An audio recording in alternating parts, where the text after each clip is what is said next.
হামিদকে গিয়ে বলবা, আমার আব্দুল হামিদকে গিয়ে বলবা। এই কথা বলার পরে বাদশা আরেকটা স্বর্ণের কয়েলের পোটলা তার হাতে ধরিয়ে দিলেন।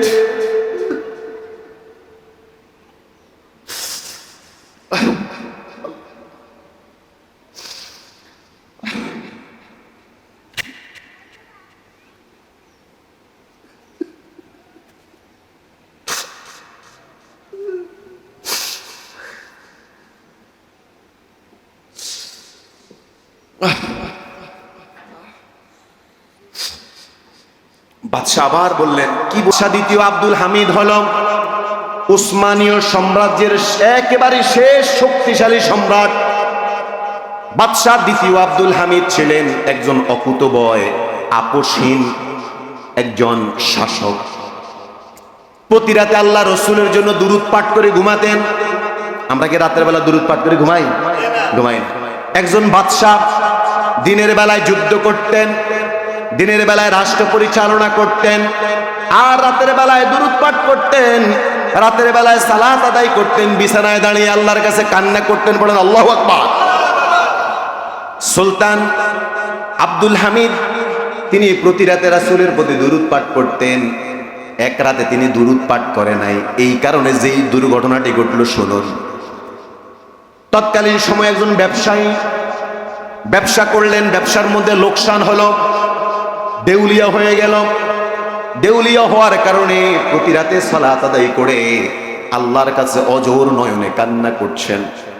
দোয়া করলেই চোখ দিয়ে পানি পড়ে যায়, এমন ভাবে দোয়া করছেন। দোয়া করার কারণে একদিন রাসূলকে স্বপ্নে দেখলেন। পড়েন সুবহানাল্লাহ। রাসূলকে স্বপ্নে দেখলেন। রাসূল বললেন, ও আমার উম্মত শোনো, কেন তুমি প্রতি রাত এমন কান্না করো? আমি রাসূল তোমার সাথে স্বপ্নে দেখা দিয়েছি, তুমি যদি ওই বাদশা আব্দুল হামিদ দ্বিতীয়র কাছে চলে যাও, তার কাছে গিয়ে আমি রাসূলের কথা বলবে, আমি রাসূলের কথা গিয়ে বলবে যে ও বাদশা আব্দুল হামিদ, আপনি প্রতি রাত্রে দুরূদ প্রেরণ করেন রাসূলের প্রতি, গত রাত আপনি রাসূলের প্রতি দুরূদ পাঠ করেন নাই। আর বলবা গিয়া যাতে করে তোমার ব্যবসার এই ঋণটাকে পরিশোধ করার জন্য তোমাকে কিছু দেরহাম দান করে, কিছু অর্থ করি তোমাকে দেয়, একটু গিয়ে বলবে। ওই ব্যবসায়ী বাদশা আব্দুল হামিদের দরবারে এসে পৌঁছলেন। আর দরবারের যারা উজির ছিলেন তারা এই লোকটাকে পাগল বলে তাড়িয়ে দিতে চাইলেন। এই লোকটা বলল, আমাকে বাদশার কাছে যেতে দাও, বাদশা আমার কাছে ঋণগ্রস্ত। কি বললেন? বাদশা আমার কাছে, একজন সুলতানের কাছে রাষ্ট্রের একজন সামান্য ব্যবসায়ী বলে সে নাকি বাদশা তার কাছে ঋণগ্রস্ত। বাদশা শুনে মাথা গরম হওয়ার কথা না? বাদশার যদি মাথা গরম নাও হয়, অন্তত উজির উজারা যারা আছে এদের তো মাথা গরম হওয়ার কথা। এরা মাথা গরম হয়ে গেল।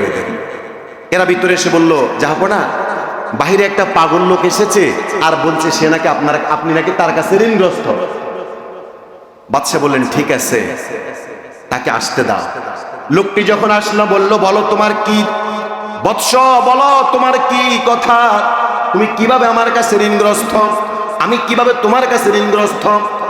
বললেন, বাদশা, আমি একজন ব্যবসায়ী, আমি দেউলিয়া হয়ে গেলাম, প্রতি রাতে আল্লাহর কাছে দোয়া করছিলাম, দোয়া করতে করতে রাসূল আমার সাথে স্বপ্নে দেখা দিলেন। আর রাসূল আমাকে বললেন, তুমি আমার আব্দুল হামিদের কাছে যাও। কি বললেন? আমার আব্দুল হামিদের কাছে যাও, সেখানে গিয়ে তাকে বলবে। নবীজি বললেন আপনি প্রতি রাতের নবীজির প্রতি দুরূদ পাঠাতেন, গত রাতে দুরূদ পাঠান নাই, এই একটা মেসেজ। 2 নাম্বার হলো গিয়া বলবা যাতে করে তোমাকে কিছু সহযোগিতা করে। এই কথা বলার পরে বাদশা সুলতান আব্দুল হামিদ তার হৃদয়ের মধ্যে অন্যরকম এক কম্পন তৈরি হয়েছে। পড়েন আল্লাহু আকবার। সত্যি সত্যি উনি ওই রাতে দুরূদ পাঠ করে ঘুমান নাই। বাদশা শুধু কেবল এই কথা শুনতে চাইছেন যে মুহাম্মদ সাল্লাল্লাহু আলাইহি ওয়াসাল্লাম তোমার কাছে আমার কথা কি বলেছেন, এই কথাটা আরেকবার বলো। বললেন, আমার আব্দুল হামিদ। আল্লাহু আকবার। রাসূলের প্রতি প্রতি রাতে দুরূদ পড়ে ঘুমানোর কারণে রাসূল এখন নিজের করে নিয়েছেন এই উম্মতটাকে, সামান্য ব্যবসায়ীকে। এই কথা বলার পরে বাদশা একটা স্বর্ণের কয়েলের একটা পোটলা তার হাতে ধরিয়ে দিলেন। আর বললেন রসুল কি বলেছেন আরেকবার বলো। বলল আমার আব্দুল হামিদকে গিয়ে বলবা। এই কথা বলার পরে বাচ্চার হৃদয়টা আরেকবার কেঁপে কেঁপে উঠলো। আর আরেকটা স্বর্ণের কয়েলের পোটলা ওই ব্যবসায়ীর হাতে ধরিয়ে দিলে।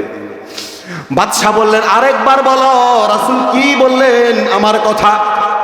বলল রাসূল বললেন আমার আব্দুল হামিদকে গিয়ে বলবা, আমার আব্দুল হামিদকে গিয়ে বলবা। এই কথা বলার পরে বাদশা আরেকটা স্বর্ণের কয়েলের পোটলা তার হাতে ধরিয়ে দিলেন।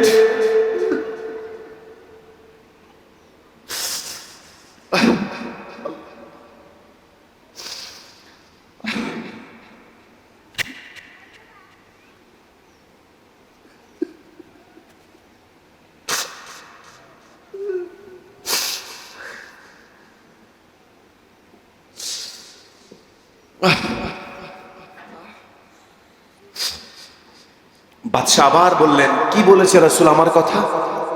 বলল আমার আব্দুল হামিদকে গিয়ে বলবে। এ কথা বলার পরে আবার আরেকটি স্বর্ণের কয়েলের পোটলা তার হাতে ধরিয়ে দিলেন। এই কথা বলার পরে বলল ঠিক আছে তুমি নিরাপদ থাকো। এই কথা শুনে বাদশাহ চলে গেল। এই কথা শুনে ওই সাধারণ লোকটা কি চলে গেলেন। ওনার দরবারের মধ্যে যে উজির ছিলেন এ উজির বললেন জাহাপনা আপনি সবগুলা অর্থ সবগুলা কয়েন তো তাকে দিয়ে দিলেন। তখন বাদশাহ আব্দুল হামিদ বললেন ও আমার উজির শোনো, আমি গত রাত কাজ করতে করতে আমি পেরেশান হয়ে গেলাম। আমি রাসূলের প্রতি দুরূদ পাঠ করতে আমি ভুলে গিয়েছিলাম, আমি ঘুমিয়ে গেলাম, যার কারণে আমি রাসূলের প্রতি দুরূদটা পাঠ করতে পারি না। ওনার তো খবর হয়ে গেছে বাদশা যে উনি গত রাতে কি পড়ে নাই, দুরূদ পড়ে নাই, ওনার খবর হয়ে গেছে। তখন বাদশা আব্দুল হামিদ বলল ও আমার উজির শোনো, এই লোকটা যদি আমার কাছে শুধু কেবল সামান্য অর্থকড়ি না আছে, আমার কাছে যদি আমার রাজপ্রসাদ চাইতো আমি আব্দুল হামিদ তাকে আমার রাজপ্রসাদে বসিয়ে দিতাম। আল্লাহু আকবার। আমাদের দুরূদের অবস্থা কোথায়? আমাদের তো খবরে নাই। রবিউল আউয়াল মাস আসে যায়, আমাদের কোনো কি নাই, খবর নাই। ইভেন বাদশা এটাও বললেন আমার যত যাবতীয় সম্পদ আছে, আমার সমস্ত সম্পদ যদি এই লোকটা চাইতো আমি আব্দুল হামিদ তাকে আমার সমস্ত সম্পদ দিয়ে দিতাম। এই ছিল রাসূলের প্রতি একজন বাদশার ভালোবাসা। প্রিয় ভাইরা আমার, আসুন আমরা রাসূলের প্রতি দুরূদ পড়ি, রাসূলের প্রতি আমরা দুরূদ বেশি বেশি পড়ব। এটা তো বললাম একজন বাদশার কথা। একজন সাহাবা হযরত উবাই ইবনে কাব রাদিয়াল্লাহু তাআলা আনহু, নাম শুনছেন না? উবাই ইবনে কাব রাসূলকে জিজ্ঞেস করলেন ইয়া রাসূলুল্লাহ আমি আপনাকে অনেক ভালোবাসি, আপনার প্রতি আমি অনেক দুরূদ পাঠ করি, ওগো রাসূল আমার দোয়ার মধ্যে আমি কত অংশ আপনার জন্য দুরূদের জন্য রেখে দেব? রাসূল বললেন তোমার যা মন চায় যত বেশি দুরূদ পড়বা ততই তোমার কল্যাণ হবে। উবাই ইবনে কাব বললেন তাহলে আমার দোয়ার মধ্যে 4 ভাগের 1 ভাগ আপনার জন্য দুরূদ পাঠে রেখে দেব। আল্লাহু আকবার। রাসূল বললেন তোমার যা মন চায় যত বেশি পড়বা তোমার কল্যাণ হবে। ওই সাহাবা আবার বললেন ইয়া রাসূলুল্লাহ তাহলে আমি আমার দোয়ার মধ্যে অর্ধেক অংশ আপনার জন্য দুরূদের জন্য রেখে দেব আর অর্ধেক অংশ দোয়া করব। রাসূল বললেন তোমার যা মন চায় তুমি তাই করতে পারো, যত বেশি দুরূদ পড়বা তত বেশি তোমার কল্যাণ হবে। সুবহানাল্লাহ। শুধু তাই নয়, রাসূল বললেন যেই ব্যক্তি আমি রাসূলের প্রতি দুরূদ পাঠ করবে আল্লাহ পাক রব্বুল আলামিন তার মনের যত ব্যথা বেদনা, যত বিষণ্ণতা, যত গ্লানি রয়েছে আল্লাহ পাক রব্বুল আলামিন ওই সব কিছুকে নিমিষেই মুছে দেবেন, দূরীভূত করে দেবেন, যদি প্রকৃত ভালোবাসা নিয়ে রাসূলের প্রতি দুরূদ পড়া হয়। এই জন্য প্রিয় ভাইরা আসুন আমরা চেষ্টা করব এই রবিউল আউয়াল মাস কেন্দ্রিক প্রিয় রাসূলের প্রতি বেশি বেশি দুরূদ পাঠ করা। মসজিদে ঢোকার সময় রাসূল সাল্লাল্লাহু আলাইহি ওয়াসাল্লাম বললেন আল্লাহুম্মা আফতাহ লি আবওয়াবা রাহমাতিকা, এই দোয়াটা পড়ার আগে দুরূদ পাঠ করবা, পড়েন সুবহানাল্লাহ।